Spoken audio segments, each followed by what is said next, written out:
Everyone has moments in life they can't just stop thinking about. They can be embarrassing things, like that one time you face planted in front of a group of teenagers, or something amazing like the first time you hosted your family for the holidays.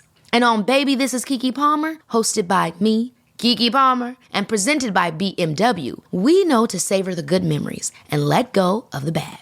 And one thing everyone remembers fondly is their first time behind the wheel of a BMW. So come join me and BMW this summer as we explore pop culture moments and topics you just can't stop thinking about on Baby, This is Keke Palmer, sponsored by BMW, the ultimate driving machine. Acast powers the world's best podcasts. Here's a show that we recommend. What is The Briefing Room? It's a behind-the-scenes look at how the criminal justice system works and the lives of the people within that system. If you love true crime, well, these are the real people who do the job every day of making sure justice is served. Hi, I'm Detective Dave. I'm Detective Dan. Together we have decades of experience in local law enforcement, a profession that we think is often misunderstood. So we're going to explore how to do it right, and we won't shy away from when it's done wrong. These are stories you'll hear nowhere else. Unique, frank, and unvarnished. From the team that brought you Small Town Dicks, this is The Briefing Room. Episode 1 drops on August 30th. We'll meet you in the briefing room. Acast helps creators launch, grow, and monetize their podcasts everywhere. Acast.com.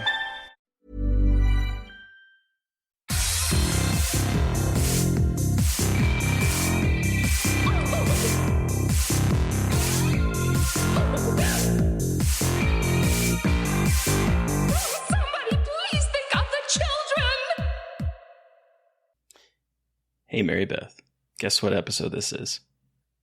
Is it 69? It's 69. Hey! And welcome back to Little Cuts, our weekly mini-sode where we dig into things we've been consuming recently. I'm Terry. Wait, we're recording the 69th episode on 4/20. We sure are. I'm Mary Beth. Hitting all the quadrants. I'm Mary Beth. I am celebrating the high holiday, so if I sound like a goofball, that's why. I'm Mary Beth again. Sorry, you threw me off. That was incredible. Totally unplanned, but I just happened to notice beautiful the number. Oh my god. And I just, on 420 is incredible. But anyway, this week we are talking a lot of YA. A queer YA adaptation, a YA detective novel, a YA gay horror book, and then a tale about a stripper and a religious protester.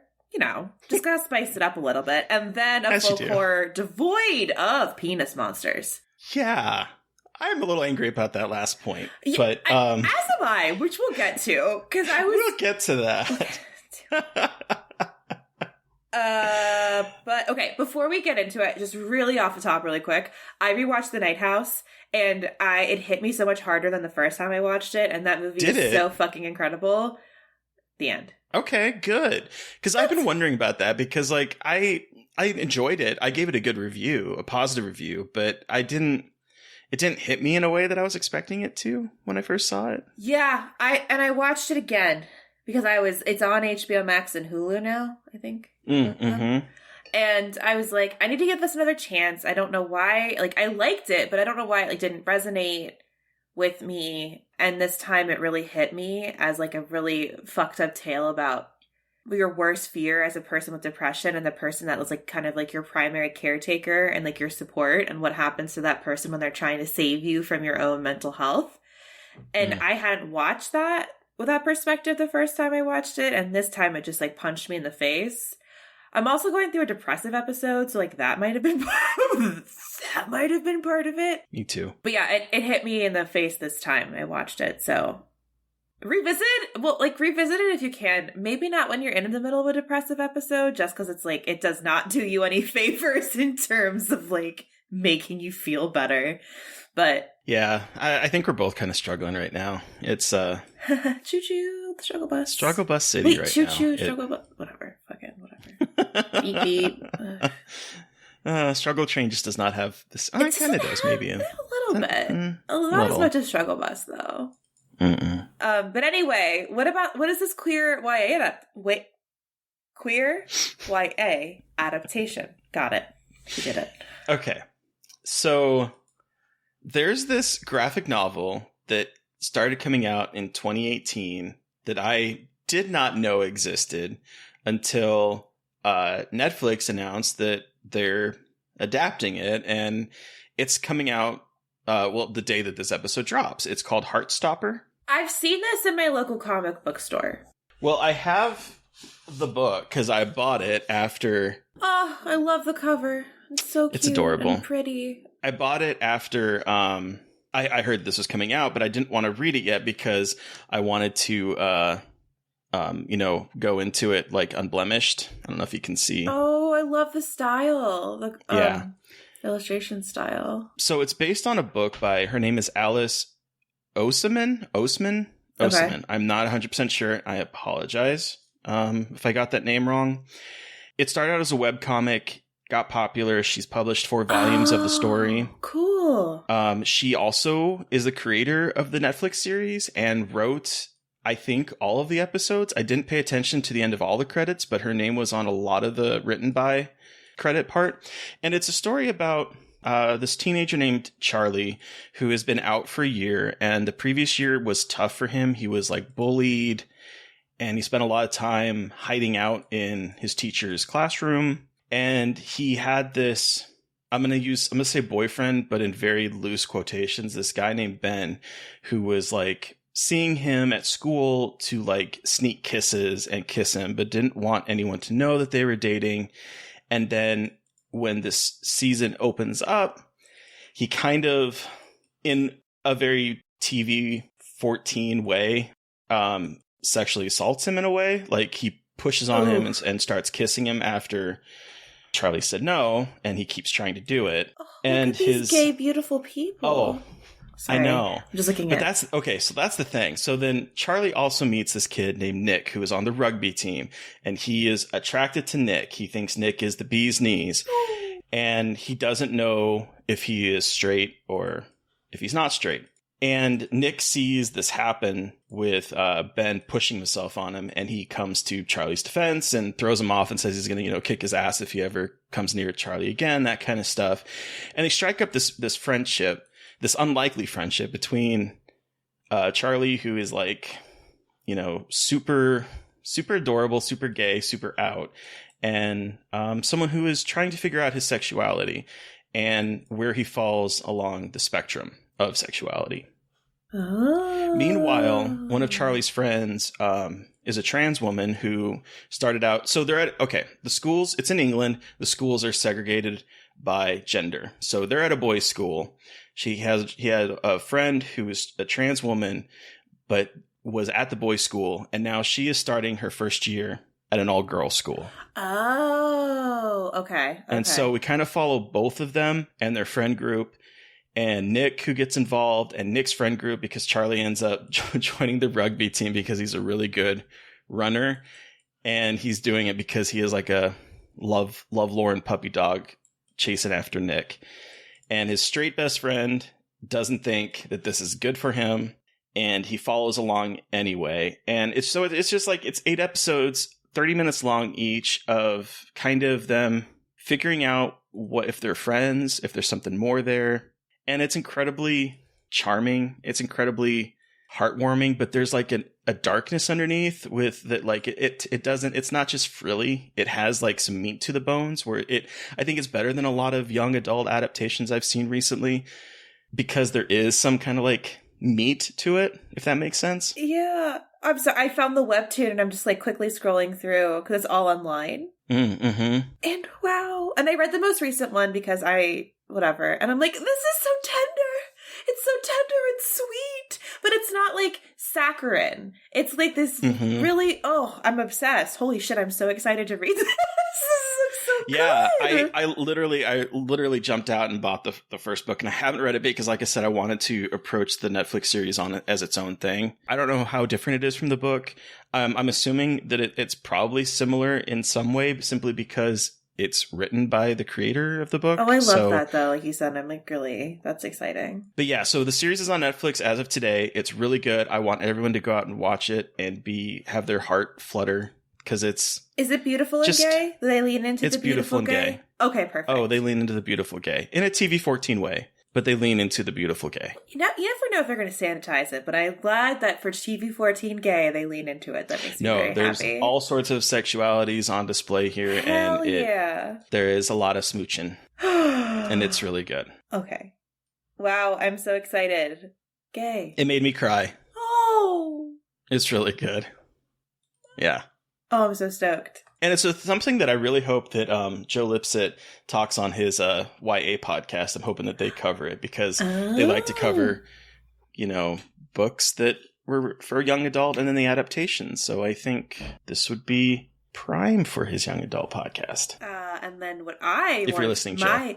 My book I read this week would also be good for his YA podcast. How's that for a fucking transition? I love that transition. I love that for us. What is this? Okay. YA gay horror. So this is My Dearest, Darkest by Kayla Cottingham. So this is the book I tweeted about where I said I was looking at another book at Barnes & Noble and a very cute bookseller came up to me and she said, "Do you like Sapphic horror?" And I was like... So I was curious. Wait, did she just come up to you just out of the blue?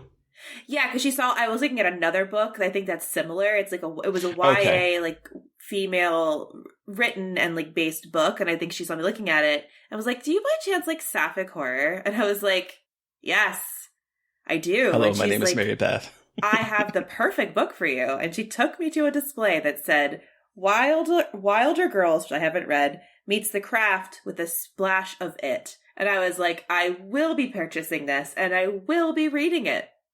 It's good. I haven't finished it. I have not finished it yet, but it is all of those things, like The Craft and it. It is if the two of them had a baby at a really expensive preppy art boarding school on an island in Maine.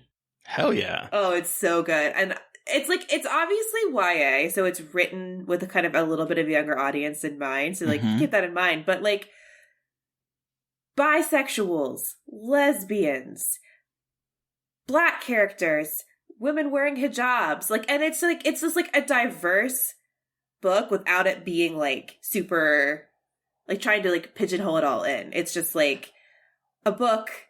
Like one of the kids, Simon, one of the friends, he's a cryptid enthusiast and has a YouTube channel about cryptids.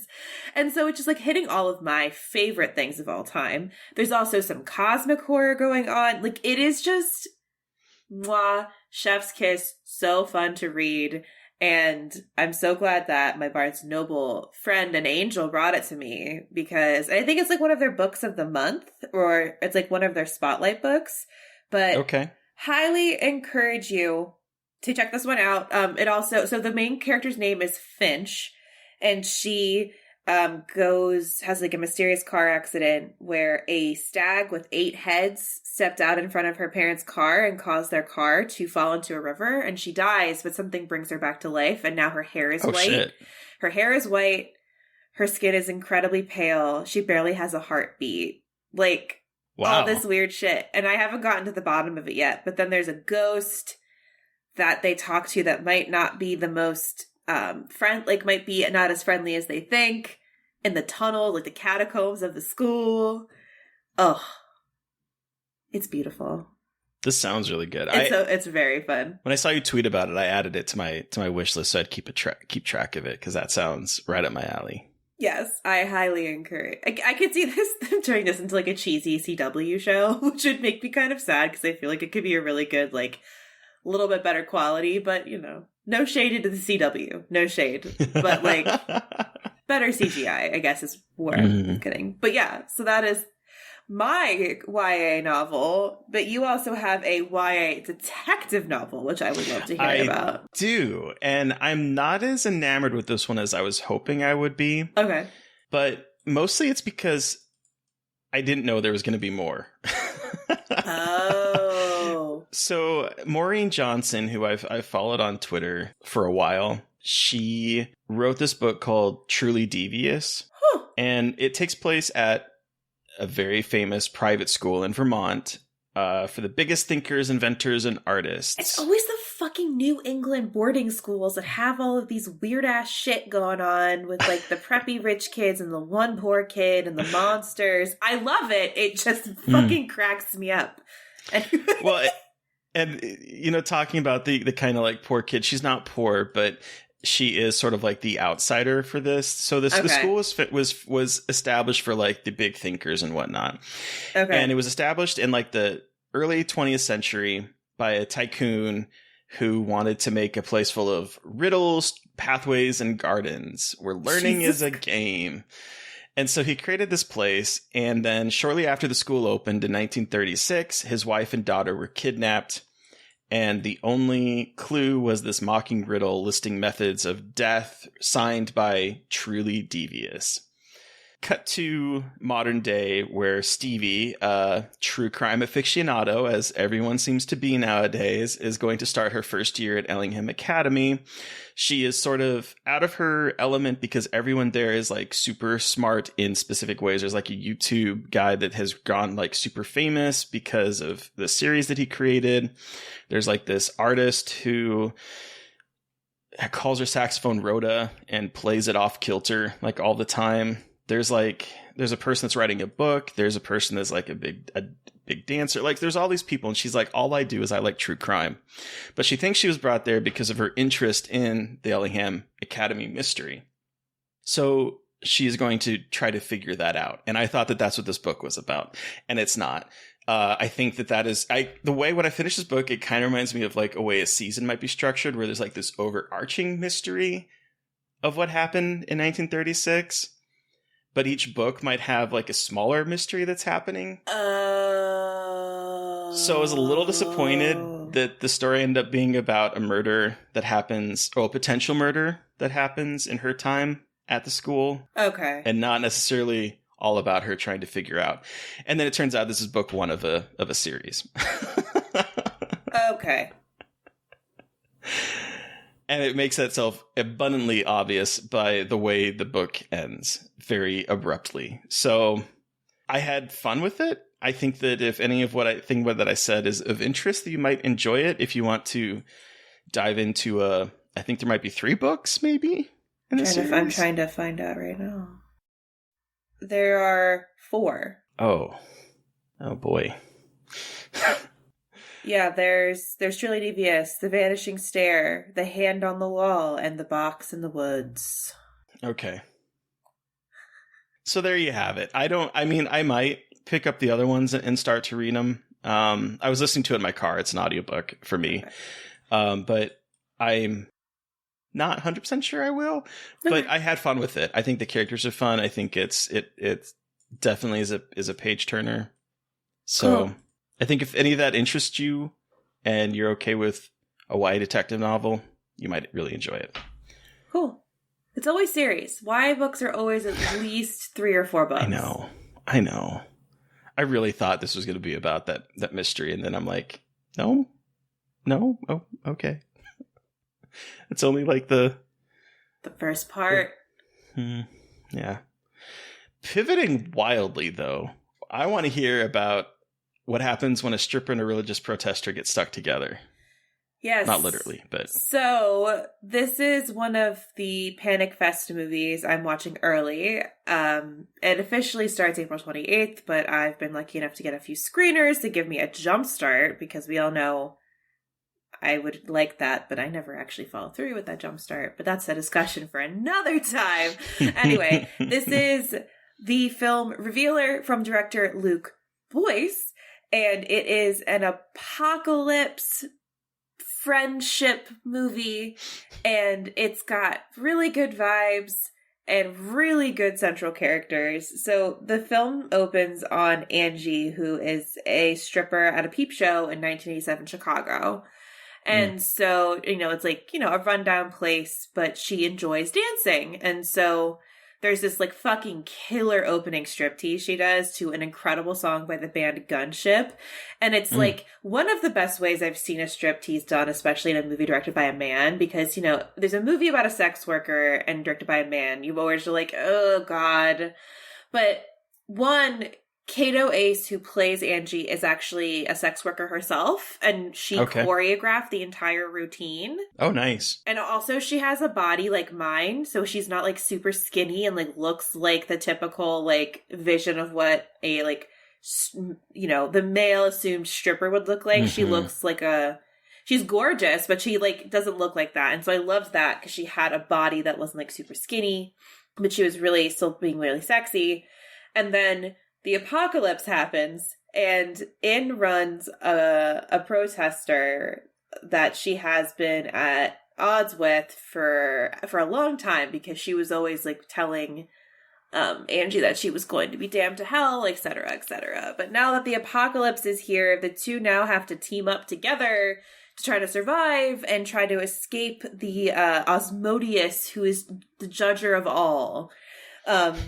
So it's really interesting because it starts as like a one room horror movie. So this was all conceived and shot during the pandemic. So it's very much a pandemic movie without it being like Host or like a second screen horror, but it's very much shot in very small locations. So at one point the two of them are on either side of a wall and they're trying to figure out how to break through the wall or get back to like, you know, unite.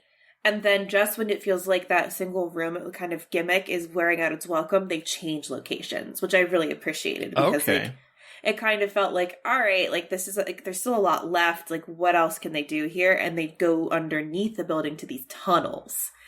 And so that changes the setting, and it's really interesting what they do down there.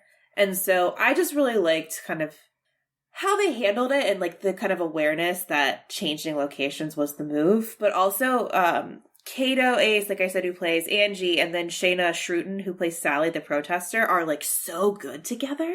Like their chemistry is incredible and the acting is really good, so it makes it all the more enjoyable. And it's got some like dark comic moments. The director describes it as a horror comedy, but I think it's more of a horror with like comedic elements more than a direct horror comedy, if that makes sense. Like I know there's like a fine line, but very Evil Dead, very 80s, very much like the neon colors and like synth music, but it's really it's fun. It's just like a fun movie. And also I also loved in the movie the Angie has a speech where she goes like, I'm not ashamed of being a sex worker. Like I like what I do. Like I have no problem with it, and you should just like leave me the fuck alone. Which is another great thing to see in a movie about a sex worker, not being like, oh, the downtrodden stripper who just like needs to get by, but she like has agency, which was really cool. So like that alone I was really into, and how they handled her character, but it's a lot of fun. So like if you're going to Panic Fest, or if you're not sure yet, this is a movie I would definitely check out. It's fun, it's funny, it's cool looking, it's just like a good vibe, it's just a good time. Yeah, I'm excited to see it at Panic Fest for sure. I've heard rumblings about it before, and so I'm really glad to hear that it's good. I'm excited. Yes. There's gonna be some good movies at Panic Fest, y'all. There are definitely going to be some good movies at Panic Fest, and I'm excited to watch some of the ones I haven't seen yet. Me too. So, what did we watch for our folk horror series this week? So, you know, when you look up images for this movie and you see this monster that has like a penis sticking out of its head, I thought we were going to be getting that with Rawhead Rex. Maybe? I can't quite tell in this poster. I can't tell either. Anyway. But I honestly thought we were getting like a monster with a penis head. And instead we get what I kind of call like Kongzilla. Because he looks sort of like someone were to have mated Godzilla and King Kong and made a animal outfit out of him. Yes. And this is my biggest problem with this movie. I think this movie, this movie was not as silly as I thought. Like, it's silly, but it's not as ridiculous as I expected. I expected like full on cheese, and like there's a lot of cheese, but not as much as I thought. There's some really interesting things going on here, but this monster design takes me the fuck out of it. Cause like, it just is so, ridiculous. It's so silly. Like, I say it's not silly, but like this character design is just so silly and like does not fit the tone of anything. So like when there all of these like wispy Irish folk are talking about like Jesus and folklore, and then this fucking thing pops out, you're like, wait, this feels like two different movies. Like, what the fuck is going on? Yeah, and so it takes place in Ireland, and it's this Irish village that has this giant penis statue. Like, it's not a penis, but it's basically a giant erection coming out of the ground that everyone wants to tear down. And when they tear down said penis statue, the monster comes out and starts killing. I agree with you. There are some things in here that like it feels like it might be tackling some more interesting and in-depth or like complicated things, because it talks about how, you know, the churches are built on pagan lands, and it's something that really did happen, where when Christianity came in and they wanted to convert everyone, they basically tore down all of the like pagan religious sites and built churches on them. And we saw this with the Borderlands too. I was just going to say the same thing. Like, there's even shots in this that remind me of the Borderlands with like the church, the ransacked church. But it is very much that structure of a guy coming to this small town to investigate something, and then he gets kind of sucked into this wild ride with a creature that was buried underneath the church. Yeah, and you know, when you think of like, because Clive Barker wrote this, and it's based on one of his short stories, and when you think of Clive Barker's language, it's usually very lyrical. Like, I'm thinking to an episode that is going to come out soon that we talked about Candyman, where it's like the language is very lyrical and beautiful, and then you have conversations in here where the main character tells his wife, "You have very dirty eyes. Anybody tell you that?" And the response is practically everybody. Oh, I love that couple, though, because I feel like a lot of couples in horror are, like, always angry, and they were, like, sexy a little bit. And I kind of loved, like, their weird vibe, like, their weird, sexy, like, flirty, weird vibe. I was like, we don't get enough of this in horror movies, like, sexy, flirty couples, like, for the entire movie. And that was just, again, that's very Clive Barker. Like, intimacy, no matter the subject matter, he's very interested in intimacy between people and between couples. There's some kind of funny environmental things going on in this. There's a police station, and there's a sign, I don't know if you noticed this, in the police station of a slayed sheep that says, "Don't let your dogs do this." I did not see that. It's like this giant sign behind them when they're talking, and it's like a dead sheep, and it literally says, "Don't let your dogs do this." Okay. And then at one point, the monster's just peeing on a priest to baptize him. Yeah, that was weird. Baptism by urine. Sounds like a fun Friday night. Great. There's the incredible stained glass where the red eyes make little lasers onto the priest. And I was like, that's incredible. And I need has to tell everyone that he's a virgin. I was like, what? Okay, great. Sounds good. And then his character was absolutely bad shit. I feel like he was acting on another level that this movie was not at certain points. You know what I mean? I'm like, where? No one else is matching this energy. And, like, you are just on another movie set, I feel like. Which was funny. Yeah. But weird. I mean, whoever was playing Rawhead definitely had that energy, though. I think. There's one of my favorite parts is that he kills someone. I don't remember who it is, but I just have a note that he's just dragging the body with him everywhere like it's a toy. Yes! Like, he just walks and he's just dragging this poor body throughout the forest for, like, scene upon scene. And it's like, okay, he's like a dog with his toy. It's kind of cute. Yeah, all the hands and the feet he throws. He kills a kid. He kills the kid, right? He kills a kid, which, look, I love a horror movie that'll kill a kid. And, like, ew, you hear it, too. It's fucked up. You don't see it, but you hear it, which is almost worse. And there's like multiple massacres in this movie. There's 2 massacres in this film. And I'm like, good Lord, the carnage is real in this movie. Like that entire village is just like disemboweled basically at the end. I know. It's fantastic. It's just, really cool. It's 1986, just murder, death, kill. I love it. The first massacre, he pulls a girl out of a camper window and her shirt miraculously is ripped off and she's just topless. And I was like, Is that not how that happens? It felt like they were trying to make a Clive Barker movie, but like also like an 80s creature feature, and they didn't know how to marry the two, so it felt like two nor different the budget. Yeah, and I feel like those 2 movies smashed together without much cohesion. Mm-hmm. I still had fun watching it though. Like I'm saying absolutely. all this stuff, and it's a fun movie, and like it's I had fun, a lot of fun, but not stupid. It's like I don't think it's stupid. I think it's just silly. Mm-hmm. So that sounds about right. Yeah, but totally different than a lot of films we've watched recently. Yeah, folk horror. Well, like all the monsters in folk horror, like trees or spirits or like bodies of water, and this one it's just a man that looks like a gorilla and Godzilla and has like red eyes.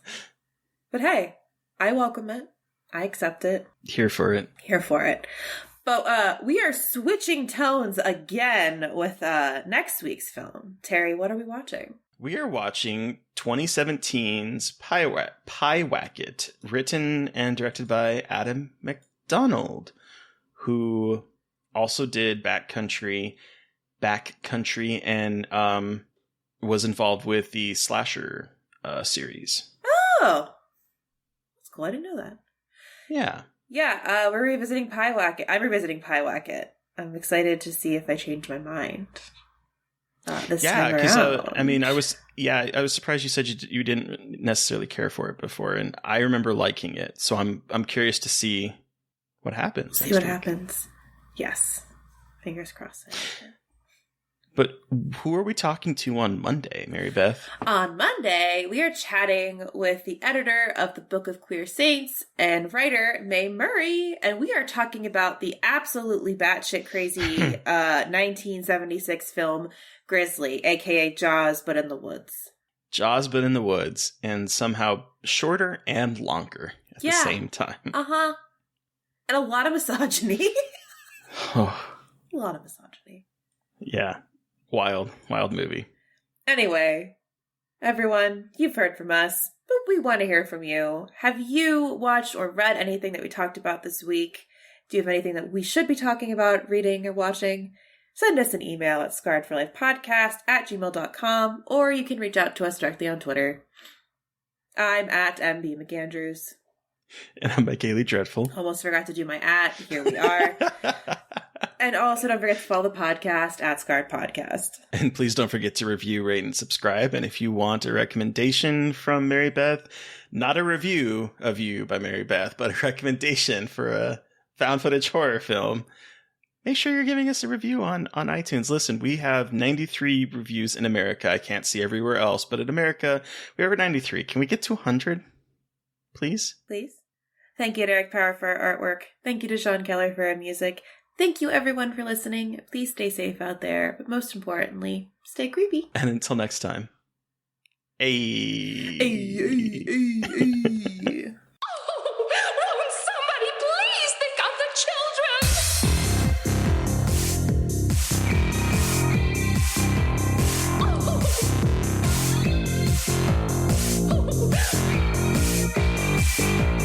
Somebody please think of the children!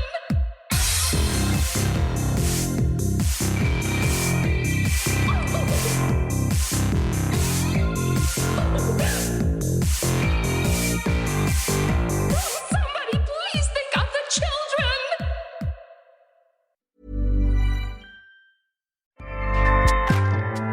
Acast powers the world's best podcasts. Here's a show that we recommend. What is the briefing room? It's a behind-the-scenes look at how the criminal justice system works and the lives of the people within that system. If you love true crime, well, these are the real people who do the job every day of making sure justice is served. Hi, I'm Detective Dave. I'm Detective Dan. Together, we have decades of experience in local law enforcement, a profession that we think is often misunderstood. So we're going to explore how to do it right, and we won't shy away from when it's done wrong. These are stories you'll hear nowhere else. Unique, frank, and unvarnished. From the team that brought you Small Town Dicks, this is The Briefing Room. Episode 1 drops on August 30th. We'll meet you in the briefing room.